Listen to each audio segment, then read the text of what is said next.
welcome to Janet25 vlog, and please stay tuned and watch my video. And here we are in Cosmos Library in Gifu City. And why I am here in library?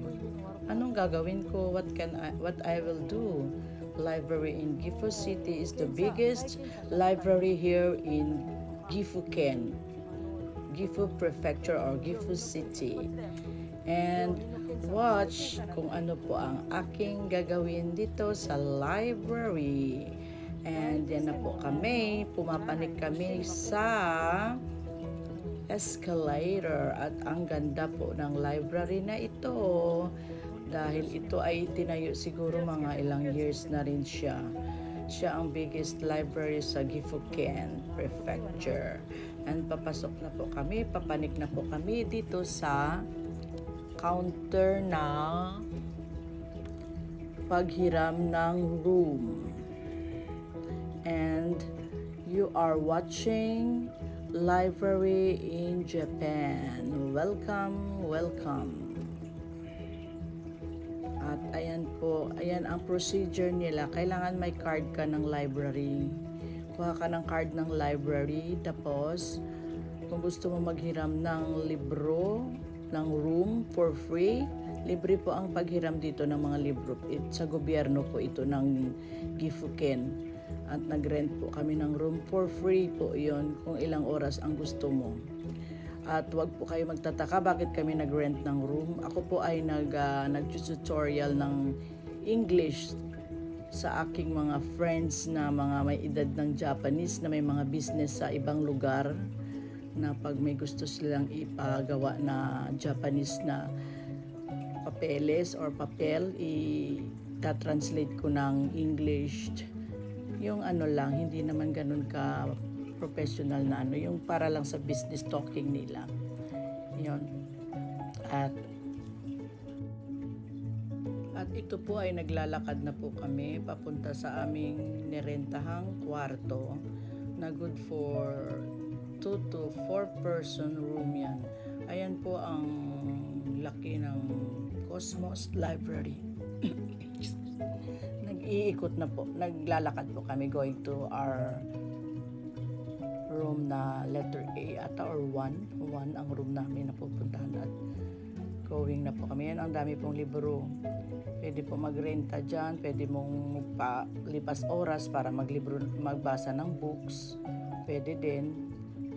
Ayan po, maraming upuan, pero hindi pwede mag-ingay dito. Kailangan tahimik lang. Kaya nag-voice over po ako kasi hindi po ako masyado magsasalita.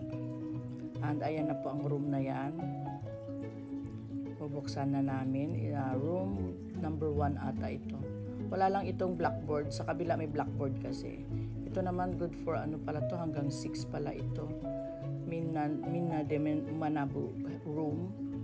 Room 1. Ayan po, nagbukas na po ako. Papasok na po. Yan po ang room na inupahan namin. Pwede siya sa mga meeting, mga mag-aaral ng mga estudyante. Yan ang nag-room. Yan po ang aking parking card. Yan po ang aking card ng Cosmos. Ang parking naman nila is free for 2 hours. Pag sumubra ka na ng 2 hours, magbabayad ka ng per hour na 100 yen. At yan po ang susi ng room din at na maglalagay na po ako ng magsiswitch po ako ng ilaw. Yan po. Yan, aircon na yan po, centralized naman po kasi dyan. At hindi po pwede uminom ng nakakap ang inumin. Kailangan naka-pet bottle na juice. Yun lang po, hindi pwedeng kumain. Ayan po kami at mag-i-start na po kami dyan sa aming lesson or English and Japanese learning. Ayan po ang card, may pangalan po sa likod. Ayan po. At look at that. Look at this. Yung 2 libro na tinuruan ko, isa kong estudyante last month, hindi ko pala nasauli. Diyos ko po, my God, ano nangyari? Hindi ko nasauli ang libro. Nagulat ako pagbukas ko ng bag ko. Andun pa rin yung libro. Diyos ko, sana walang penalty. Tingnan nyo po, watch out. Ako, wala po sanang bayarin at isang buwan na mahigit sa akin yan o ilang buwan sa akin yan. Kaya, yan po, watch lang po tayo. babalik ko po, nagmamadali po akong ibalik dahil po, Diyos ko po, ilang buwan na po yan sa libag ko. Stay tuned to my video at naisipan ko lang mag-upload ng video dahil ilang araw na rin ako palang walang upload.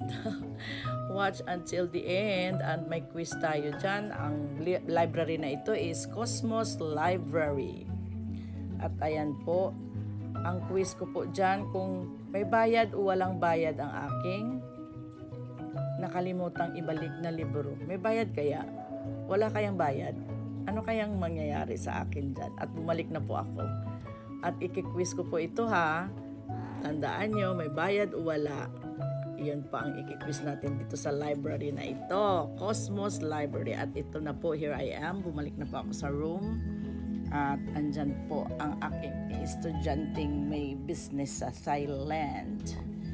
And watch until the end.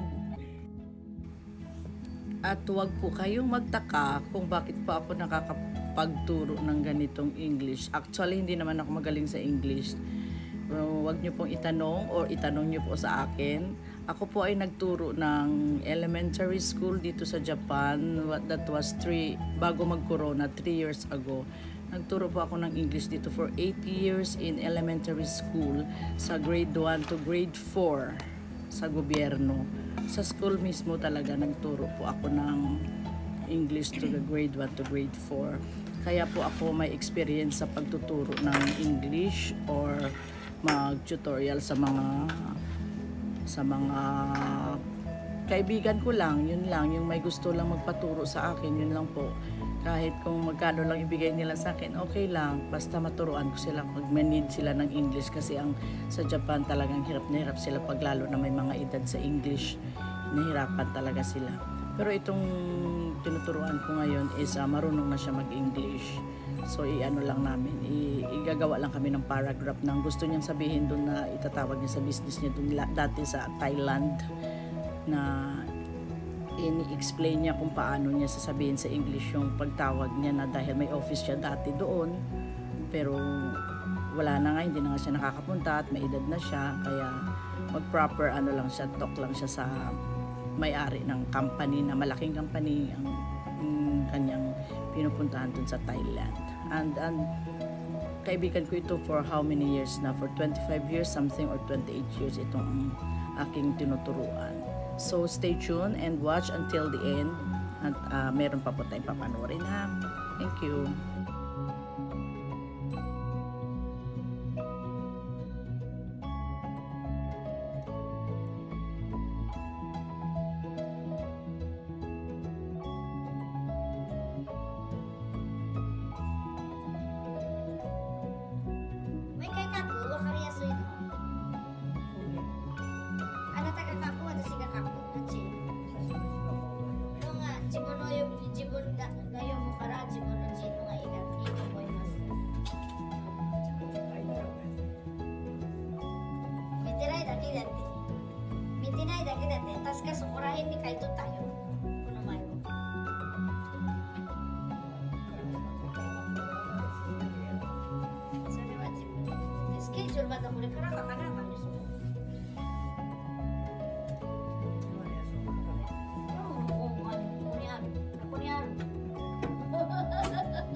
もうその子の携帯にかけるから。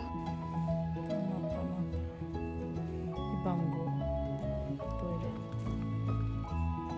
At ito na po, tapos na po ang aming lesson sa aming English sa isang oras na tutorial o turo kung ano ang Japanese and English.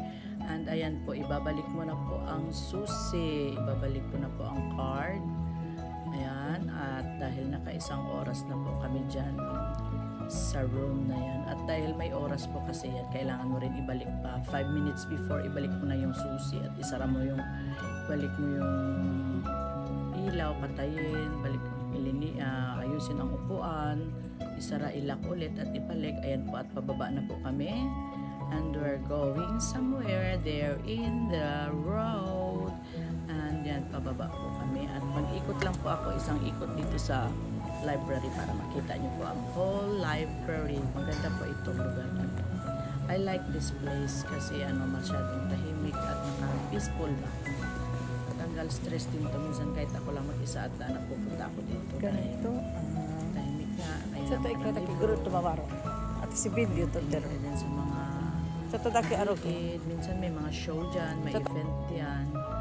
At here we are in Starbucks at kami po ay magkakape at ako'y ililibre po ng kape ng aking estudyante. At ayan po, here we are going inside after lessons sa Starbucks. At my favorite caramel miakat ang maiinom ko dito. At ito ang goods ng Starbucks, mga item nila. Yan po, mag-order na po kami at magpipila. Watch lang po tayo. And this is Cosmos Library in Gifu Prefecture, and we're going to Starbucks at ayan na po ang aking order. Look at this. Yan po. Watch lang po tayo.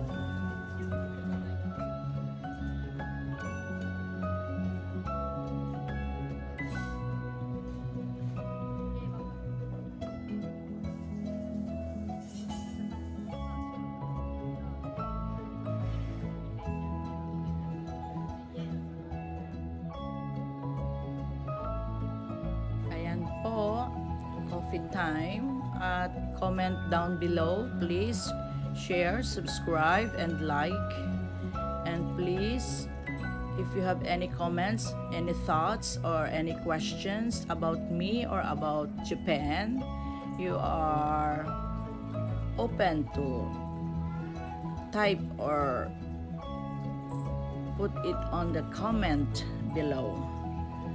At ako'y willing sumagot sa mga tanong at mga thoughts niyo na iniisip. And that's all for our lesson in library, Cosmos Library in Gifu Ken.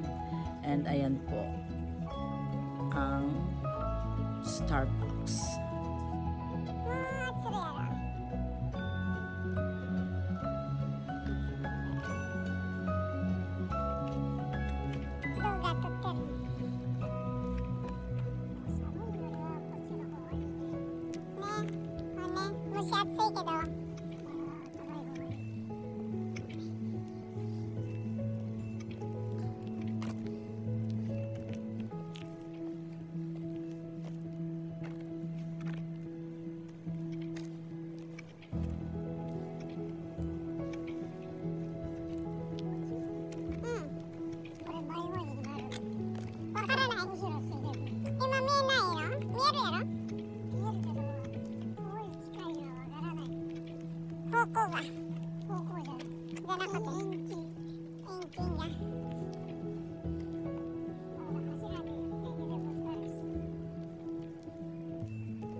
Soitai?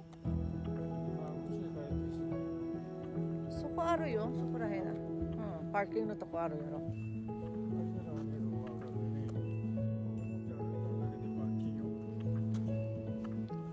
歩いてるだけで？うん。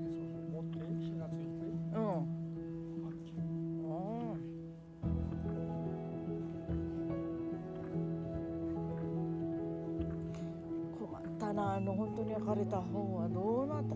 あれ、辻先生に話したら笑われるな。辻先生、生徒ね。辻先生に言ったら笑っちゃうな。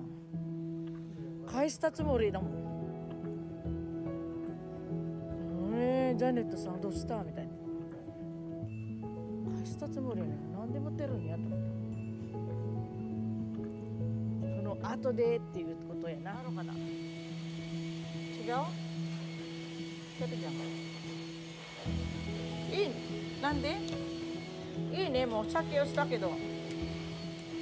なんで入らんの？おかしいな。発見？発見ない？kumakain na ito natin. Kaya matit. At hello mga Solid Gangs team or viewers. Salamat sa pagpanood or thank you for viewing my video, and hanggang dito na lang po tayo at see you on my next video. Bye-bye. Bye-bye Japan and Philippines, and always pray to have eyes. That's the best people, a heart that forgives. Hanggang doon na lang po, hindi ko na mabasa lahat. Thank you.